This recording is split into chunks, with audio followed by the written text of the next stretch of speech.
Hello guys, in this video we'll be talking about IELTS listening test. The key to getting a high mark and understanding the layers of the exam.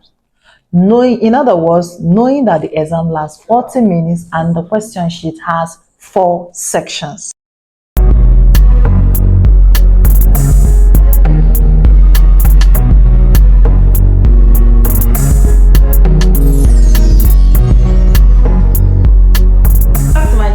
In today's video, we're talking about IELTS listening, about the section 1, 2, 3, and 4. I want you guys to know that each of these sections has 10 questions in it. Also, I want you to know that each of those questions worth 1 mark. Please guys, make sure you watch this video to the end. As you are going to practice with me, I'm going to take you guys through on the IELTS section 1 to the section 4. So if you are a beginner, please don't miss out. Stay tuned. The second key of getting a high mark in IELTS listening test is practice, practice, practice. Practice as much as you can. The more you practice, the better you will become. Okay? So guys, let's dive into the main practice. And please, if you've not watched the guideline of the IELTS, the first introduction to the IELTS, what IELTS is, everything about IELTS, the bound score, whatever you need to know about IELTS, please go and watch this video. Go and watch this video, then you will understand. Then after this, you can come down to this video of the listening. Don't forget to thumbs up, comment, like, share to your friends so that those people who are beginners who wants to write IELTS will also benefit from this video. Thank you guys.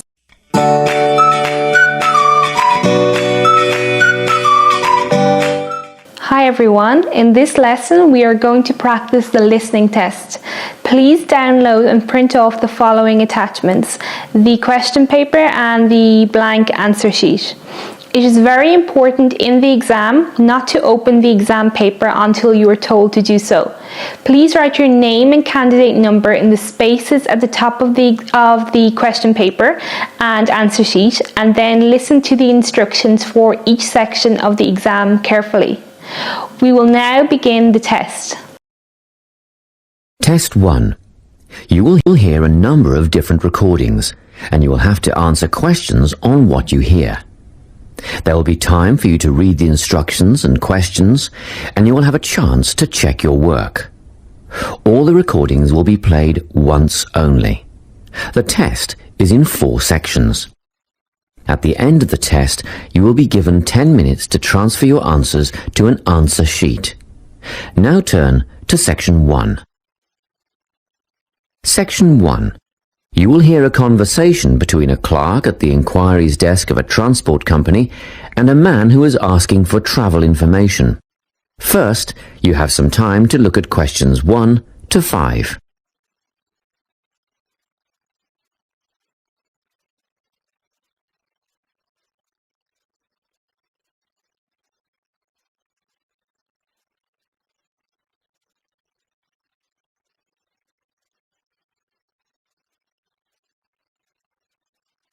You will see that there is an example that has been done for you.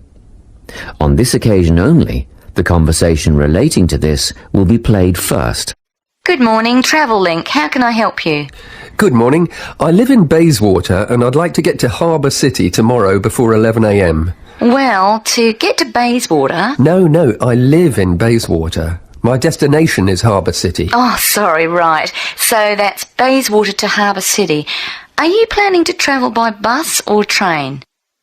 The man wants to go to Harbour City, so Harbour City has been written in the space. Now we shall begin. You should answer the questions as you listen, because you will not hear the recording a second time.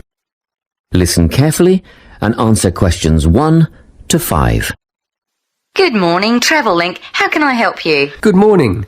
I live in Bayswater and I'd like to get to Harbour City tomorrow before 11 a.m. Well, to get to Bayswater... No, I live in Bayswater. My destination is Harbour City. Oh, sorry. Right, so that's Bayswater to Harbour City. Are you planning to travel by bus or train? I don't mind, really. Whichever option is faster, I suppose. Well, if you catch a railway express, they'll get you there in under an hour. Let's see. Yes, if you can make the 9:30am express, I'd recommend you do that. Great. Which station does that leave from? Helendale is the nearest train station to you. Did you say Helensvale? No, Helendale. That's Helendale. What's the best way to get to the Helendale station, then? Well, hang on a minute while I look into that. Now, it seems to me that you have two options. Option 1 would be to take the 7:06 bus from the Bayswater Shopping Centre to Central Street. When you get there, you transfer to another bus which will take you to the station. Or the second option, if you don't mind walking a couple of kilometres, is to go directly to Central Street and get straight on the bus going to the train station. OK, which bus is that? The 792 will take you to the station. I guess the walk will be good for me, so that might be the better option. What time do I catch the 792? There are two buses that should get you to the station on time, one just before 9 o'clock and one just after. But look, at that time of the morning it might be better to take the earlier one, just in case there's a traffic jam or something. The 8:55 is probably safer than the 9:05. Yeah, I don't want to miss the train, so I'll be sure to get on the 5 to 9 bus. Before you hear the rest of the conversation, you have some time to look at questions 6 to 10.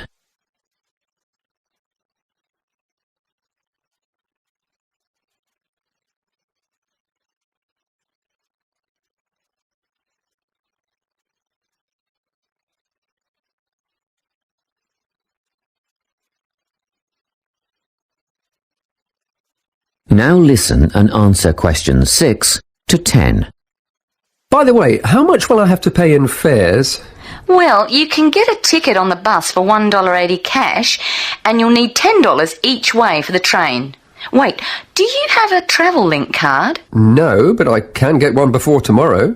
OK, well that'll make it considerably cheaper then.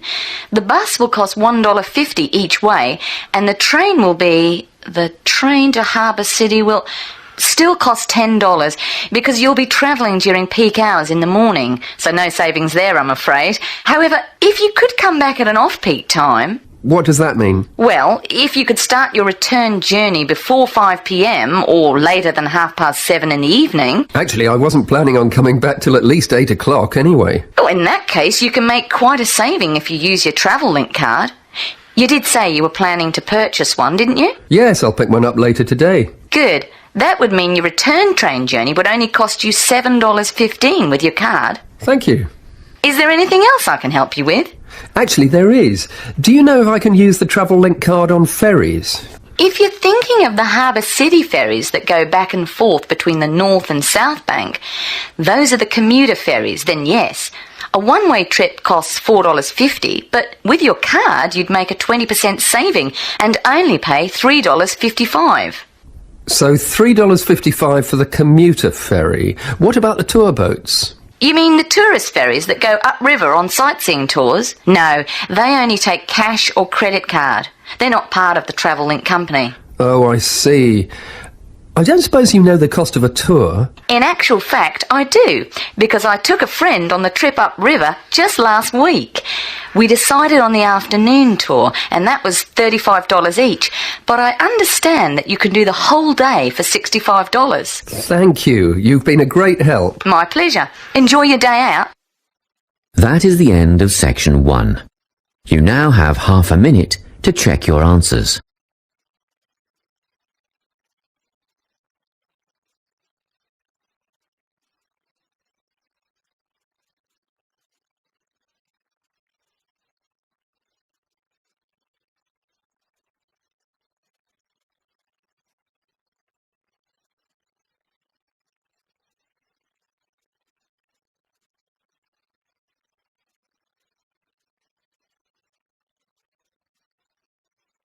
Now turn to Section 2. Section 2. You will hear a guidance counsellor talking to a group of students. First, you have some time to look at questions 11 to 14.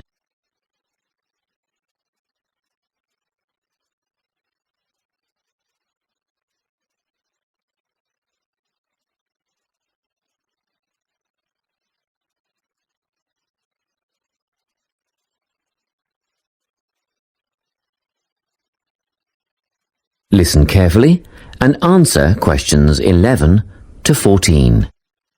Hello everyone, I'm the Counselling Administrator here at St Ives College, and I've been asked to come and talk to you about our counselling team and the services that we offer. We have 3 professional counsellors here at St Ives, Louise Bagshaw, Tony Denby and Naomi Flynn. They each hold daily one-on-one sessions with students, but which counsellor you see will depend on a number of factors. If you've never used a counsellor before, then you should make an appointment with Naomi Flynn. Naomi specialises in seeing new students and offers a preliminary session where she will talk to you about what you can expect from counselling, followed by some simple questions about what you would like to discuss. This can be really helpful for students who are feeling a bit worried about the counselling process.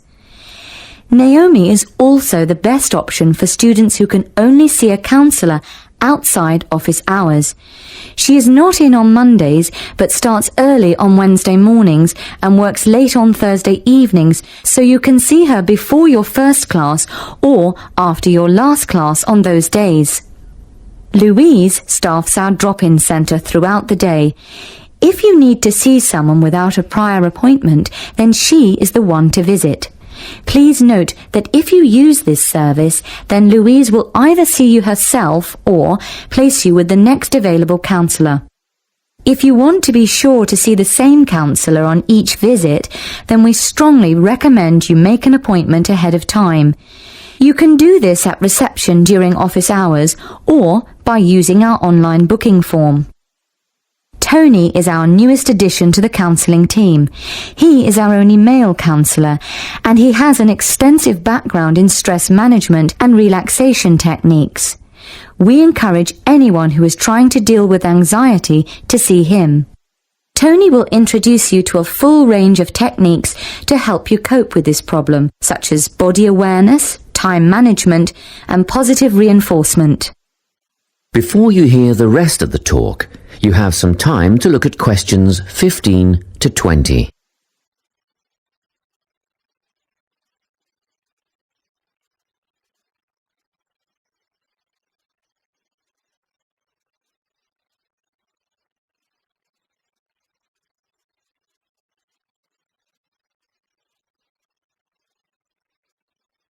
Now listen and answer questions 15 to 20.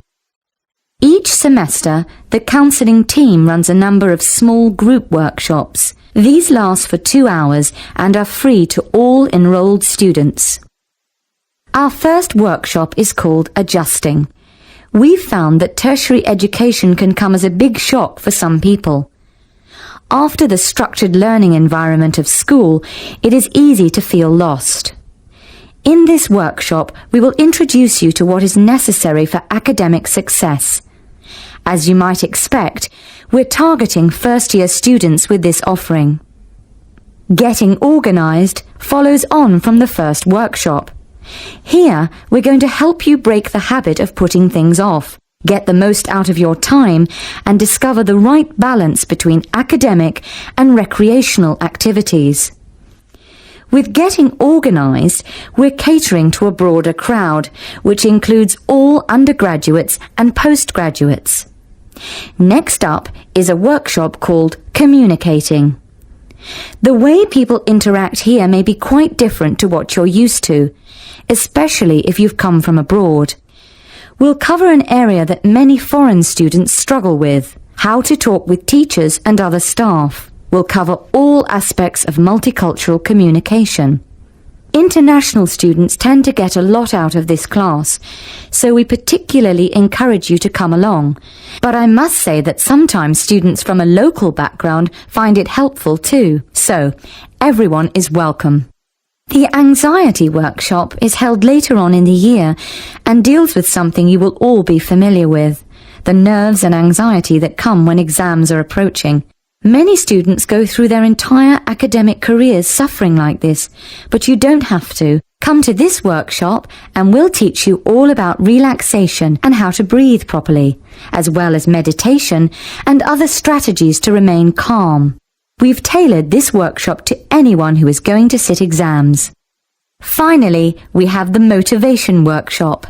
The big topic here is how to stay on target and motivated during long-term research projects. This workshop is strictly for research students, as less advanced students already have several workshops catering to their needs. Well, that's it. Thanks for your time. If you have any questions or want more information about our services, do come and see us at the counselling service. That is the end of section 2. You now have half a minute to check your answers.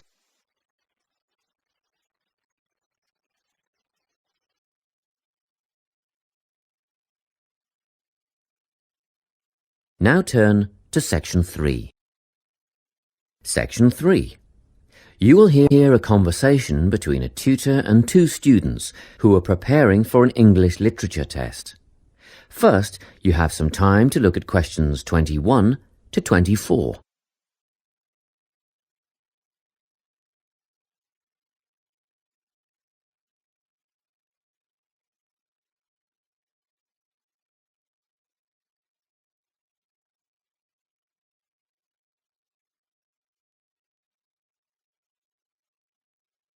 Listen carefully and answer questions 21 to 24. Hello, Lorna, Ian. Glad you could make it. You're the only 2 who put your names down for this literature tutorial, so let's get started, shall we? I want to run over some aspects of the novel The Secret Garden with you before the test next week. Be sure to take some notes and ask questions if you need to. Hey, Lorna, have you got a spare pen? Sure, here you are. OK, so the story follows 2 key characters. You should refer to them as protagonists, who go by the names of Mary Lennox and Colin Craven. The story is set shortly after the turn of the 20th century, and the narrative tracks the development of the protagonists as they learn to overcome their own personal troubles together. That's quite a common storyline, isn't it? Yes, you're right, Lorna. So what can you tell me about the character of Mary? Well, in the beginning, she is an angry, rude child who is orphaned after a cholera outbreak and forced to leave India and move to the United Kingdom to her uncle's house in Yorkshire. That's right. And there she meets Colin, who spends his days in an isolated room, believing himself to be permanently crippled, with no hope of ever gaining the ability to walk. The 2 strike up a friendship, and gradually learn, by encouraging each other, that they can both become healthy, happy and fulfilled in life. Will we need to remember a lot of these details for the exam? Just the basic outline. Examiners don't want to read a plot summary. They know what the book is about. Focus on narrative techniques instead, such as point of view. What's that mean? It's all about how we see the story. This story, for example, is written from the perspective of what is called an omniscient narrator. Omniscient means all-knowing. So, as readers, we get to see how all the characters feel about things, what they like and don't like, and what their motivations are in the story. Before you hear the rest of the conversation, you have some time to look at questions 25 to 30.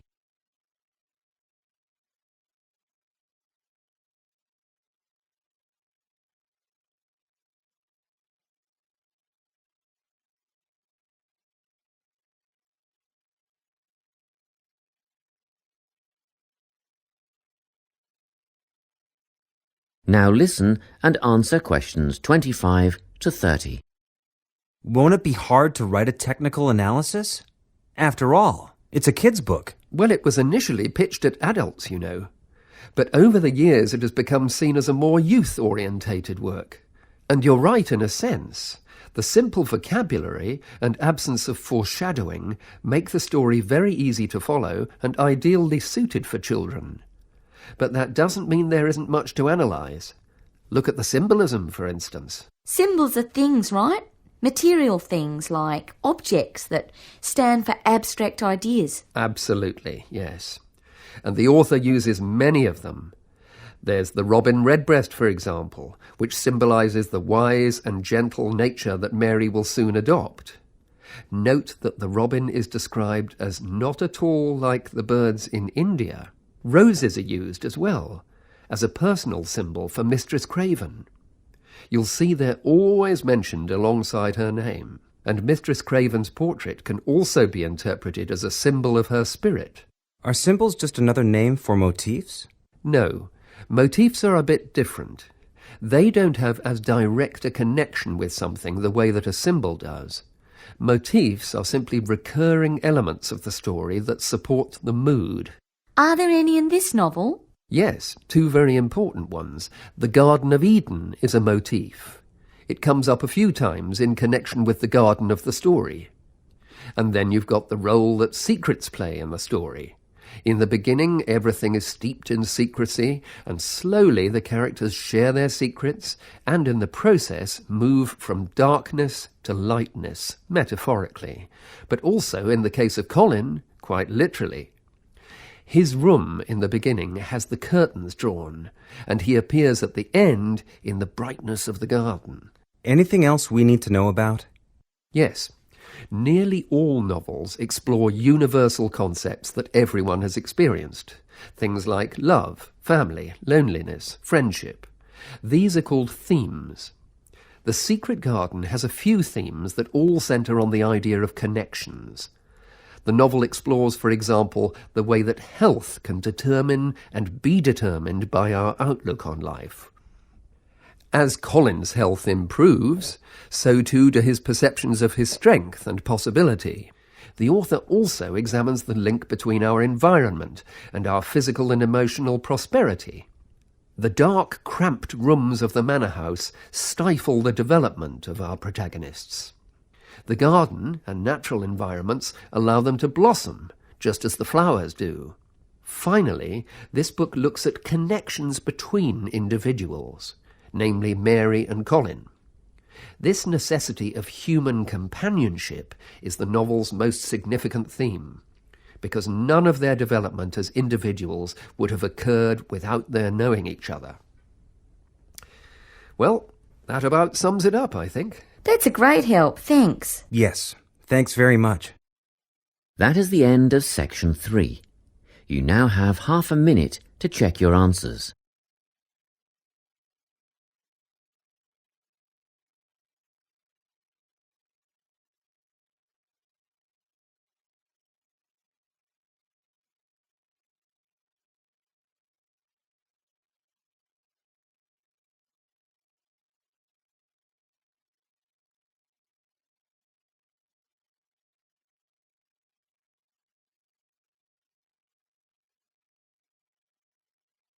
Now turn to section 4. Section 4. You will hear a talk on the topic of time perspectives. First, you have some time to look at questions 31 to 40.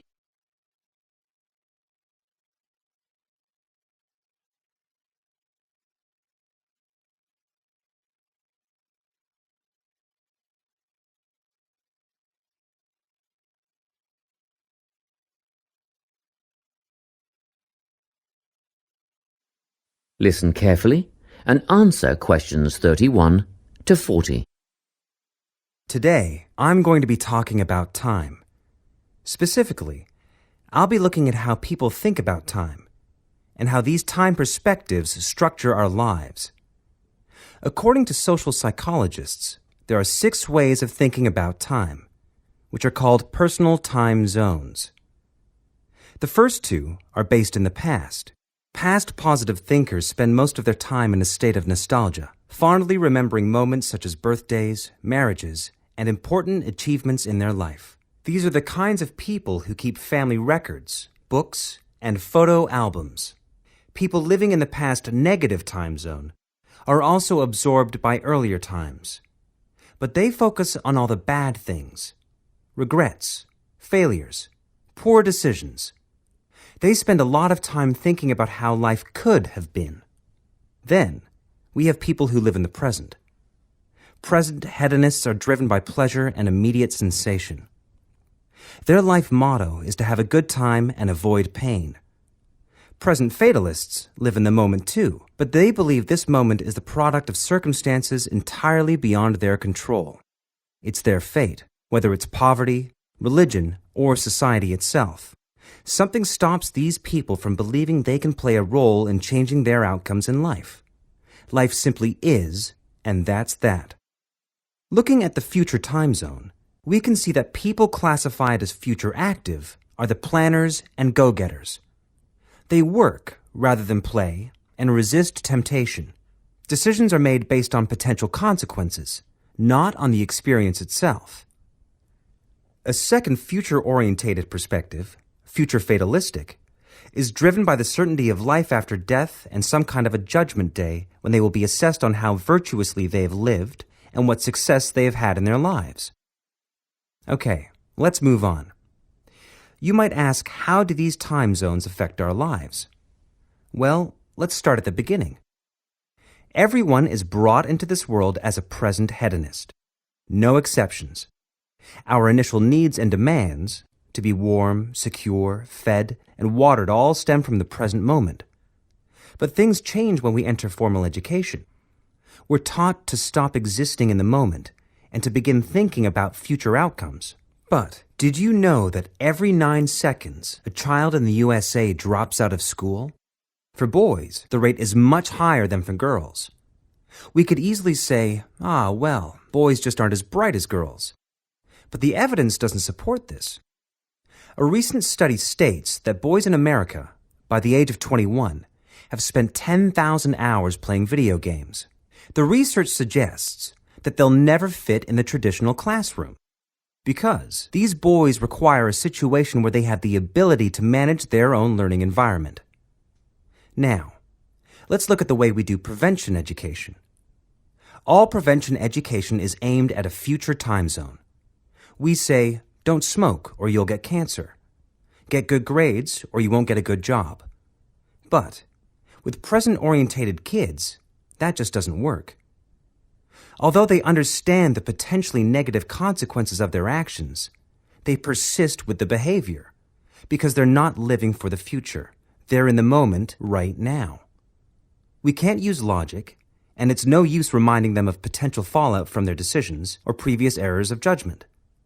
We've got to get in their minds just as they're about to make a choice. Time perspectives make a big difference in how we value and use our time. When Americans are asked how busy they are, the vast majority report being busier than ever before. They admit to sacrificing their relationships, personal time, and a good night's sleep for their success.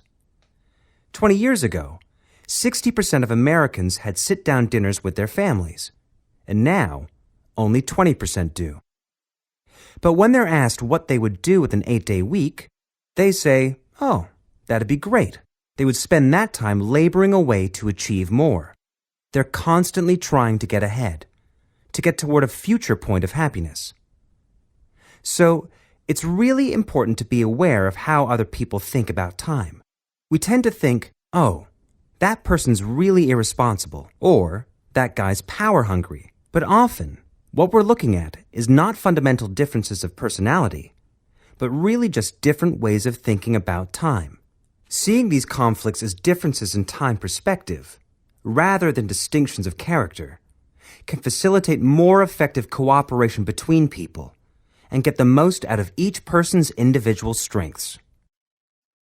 That is the end of section 4. You now have half a minute to check your answers.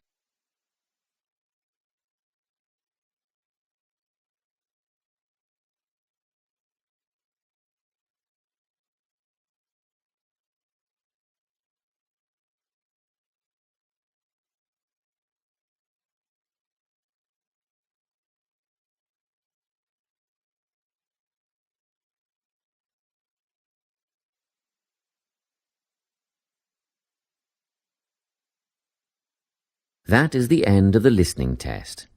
You now have 10 minutes to transfer your answers to the listening answer sheet. Now that you've completed the practice test, download the answers attached to see how well you have done.